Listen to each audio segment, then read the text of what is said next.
नमस्कार, मैं हूं अलाउद्दीन खान और आप देख रहे हैं NSTV बिहार।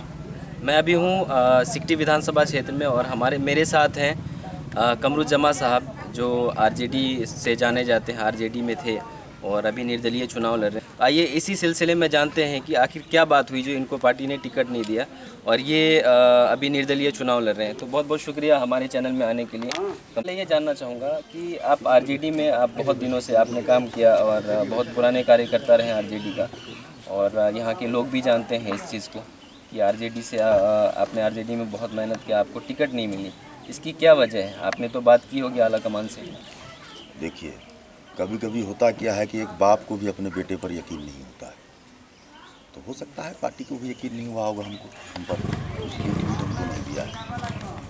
तो आगे आप क्या पार्टी से रिज़ाइन कर दिया आपने, या फिर रिज़ाइन करेंगे, या फिर पार्टी में रह के आगे भी कुछ काम करने का प्लानिंग है आपका? 20 साल जिस पार्टी को दिए हम पार्टी छोड़ कहाँ रहे हैं। पार्टी के गलत फैसले के खिलाफ हमारा ये इलेक्शन है। नहीं तो पार्टी तो सिद्धांत का चीज़ है, सिद्धांत प्रिंसिपल या उसके चाहने मानने वाले का एक ग्रुप होता है तो पार्टी बनता है, उसमें तो हम शामिल हैं। अगर आप विधायक बनते हैं तो सबसे पहला दायित्व क्या होगा आपका? क्या काम करना चाहेंगे? लेकिन यहाँ सिकटी का सबसे बड़ा जो मेजर प्रॉब्लम है, आपको सिकटी का एक बहुत बड़ा हिस्सा जो है वो बाढ़ से जो है प्रभावित है। और आप देखिए इतनी त्रासदी है बाढ़ से यहाँ लोगों का। एक एक गांव, इस बार रिसेंटली घटना है, 17 को तो छोड़िए, इस बार आप जाइएगा तो एक नदी है नूना, वो अपना रास्ता बदल दिया और गांव का गांव लोग तबाह है। तो मेरा विज़न है, अगर हम लोगों के आशीर्वाद से जीतते हैं तो आपको याद होगा कि मरहूम तस्लीमुद्दीन साहब ने एक प्रोजेक्ट बाढ़ नियंत्रण पर लाया था, महानंदा बेसिन योजना, और हम इस पर बहुत डीपली अध्ययन किए हैं, शायद आप लोगों को पता नहीं होगा। जब महानंदा बेसिन योजना पर काम हो रहा था तो एक संघर्ष समिति बनाए थे आदरणीय तस्लीमुद्दीन साहब ने। हम लोग उसके साथी रहे हैं उस संघर्ष में, हम लोगों ने उस पर काम किया था तो जमीन पर उतरा। और आपको याद होगा कि उस ज़माने में जब ये योजना सेंक्शन हुआ था, आदरणीय जयप्रकाश नारायण यादव जी थे, जल संसाधन राज्य मंत्री थे, उसी ज़माने में इसका सेंक्शन हुआ था जल संसाधन विभाग केंद्र से। तो जब उपचुनाव में आदरणीय जयप्रकाश नारायण यादव जी जब आए अररिया उपचुनाव में प्रचार में सरफराज साहब का, तो हमसे पूछा वो कि कमरुज्जमा यहाँ मेजर क्या है कि जो कि हम बोल सकते हैं। हम बोले कि मेजर क्या है, यहाँ का जो मुख्य प्रॉब्लम है वो आप ही के कलम से योजना सेंक्शन हुआ, उसको याद भी नहीं था।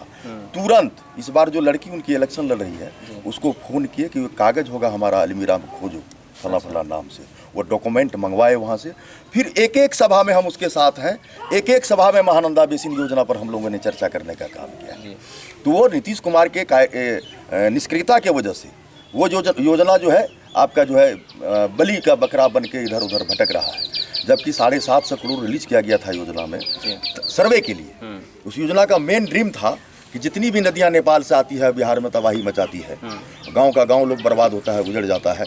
जैसे आपका सिकटी में तो मेनली आपका नूना है, बकरा है, रतवा है, ये सारी नदियां हैं, घाघी है, तो सारा कनेक्टिविटी इसका जो है नेपाल से है। नेपाल में थोड़ी सी बारिश आती है, नदी में बाढ़ आ जाता है। तो उसका विजन था कि वो पानी बर्बाद नहीं हो, वो पानी सुरक्षित होकर किसानों के खेत में जाए, किसानों के चेहरे पर भी मुस्कुराहट आए। वो कब होगा? जब नदी के किनारे आपका दोनों तरफ बांध होगा, उस पर सड़क होगा, फलदार वृक्ष लगेगा, डैम बनेगा, डैम से बिजली बनेगा, डैम से किसानों का पटवन होगा, तब होगा। मेरा यही व्यापक विजन है बाढ़ पर। और दूसरा बात है, देखिए यहाँ का एजुकेशन। आपको मैं बता दूँ कि पूरे सिकटी विधानसभा में 3 इंटर कॉलेज के जाना जा रहा है। ऐसे अब तो अपग्रेड हो गया, हाई स्कूल भी कर दिया गया है, ना शिक्षा है ना कक्षा है। तो आप बताइए, एक डेहटी में है पलासी प्रखंड में, सिकटी में आपको बरदहा है रमाकांत चंद्रकला महाविद्यालय, और आपको कुर्साकाटा में जो है वो कलानंद केन कॉलेज है। तो सिर्फ नामांकन होता है, पढ़ाई कहीं नहीं है। नामांकन होता है, एग्जाम होता है, तो ये कौन देखेगा? और एक सच्चा और ईमानदार अगर विधायक होगा तो एजुकेशन बदल सकता है। सरकार ने सिस्टम अडॉप्ट करके रखा है। मैं आपको बता दूं, जितना भी उच्च विद्यालय है उसका डेवलपमेंट के लिए उसका प्रबंधन समिति जो है उसका चेयरमैन स्वतः विधायक होता है। क्या आपका सवाल बनता है, विधायक से पूछना चाहिए आपको क्या आपने प्रबंधन समिति का उच्च विद्यालय का जो अध्यक्ष होने के नाते कभी आपने अभिभावक को बुलाया, बैठक किया कि आपके बच्चे क्यों विद्यालय छोड़ के दिल्ली पंजाब कमाने जा रहे हैं? क्या आपने ये सवाल उठाया शिक्षकों से, आप कैसा बच्चों को कैसा शिक्षा, गुणवत्तापूर्ण शिक्षा दे रहे हैं कि नहीं? कभी नहीं बताया। आपने कभी गया कि विद्यालय का कक्षा मरम्मत होना है या विद्यालय का क्या सिस्टम है? कभी कोई विधायक झांकने नहीं गया है। आपको एक बात और बता देते हैं, विधायक गया है वहाँ जब सरकार के द्वारा प्रत्येक विद्यालय में नाइट गार्ड का बहाली होना था सिटी में, तो विधायक हेडमास्टर को बुलाया है, अपने मन माफिक लोगों को वहाँ बहाल किया है। और कैसे बहाल किया है, इलेक्शन है, प्रत्यारोप होता है, लेकिन यह सच्चाई है। एक एक नाइट गार्ड में वसूली करके ही उसको बहाल किया है विधायक के द्वारा। तो क्या आप सिर्फ नाइट गार्ड के बहाली करने के लिए विधायक चुना था? आपको शिक्षा के सुधार के लिए विधायक नहीं बना था, उस विद्यालय का डेवलपमेंट के लिए आपको विधायक नहीं बनाया था? ये सारा सवाल है।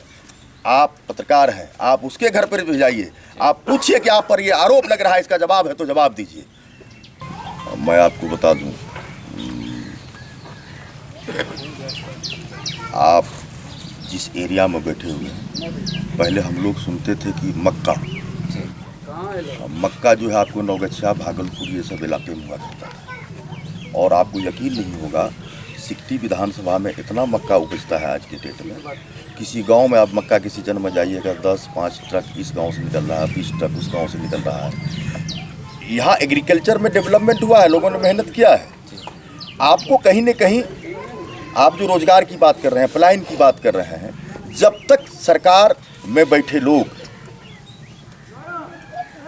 और जनता के द्वारा प्रतिनिधि दोनों में कोऑर्डिनेशन होकर इस पर पूरा विचार नहीं होगा, मंथन नहीं होगा, तब तक ये सब हल होने वाला नहीं है। हम आपको बताते हैं कि हम लोगों की इतनी दुर्दशा है, अपने बच्चे को लोग अरमान से शादी कराता है, 9 दिन भी नहीं होता है, 10वां दिन अपने बच्चे को कमाने के लिए पंजाब भेज देता है। और इससे ज़्यादा दुख का बात और हो ही नहीं सकता है। संवेदनहीन हो गया है लोग। आज जो विधायक है यहाँ, वो सरकार में था।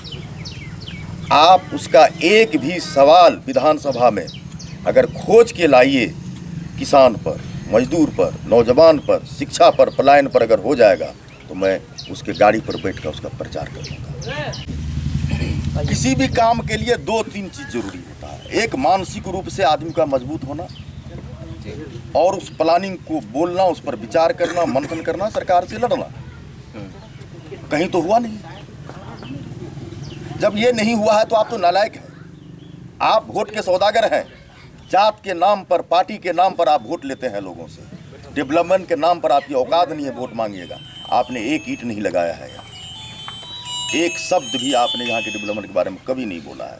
सबसे बड़ा सदन बिहार का विधानसभा होता है, वहाँ के मेंबर हैं आप। जब आपकी आवाज़ आपके लिए विधानसभा में नहीं उठता तो कहाँ उठेगा? आप तो वहीं के लिए न है, वहाँ उठाते ही नहीं, तो फिर करते क्या है आप? हम इसको इलेक्शन नहीं मानते हैं। ये एक विद्रोह है, ये एक क्रांति है, ये एक वोट के सौदागरों के खिलाफ बिगुल है, सिकटी के विकास के लिए क्रांति है।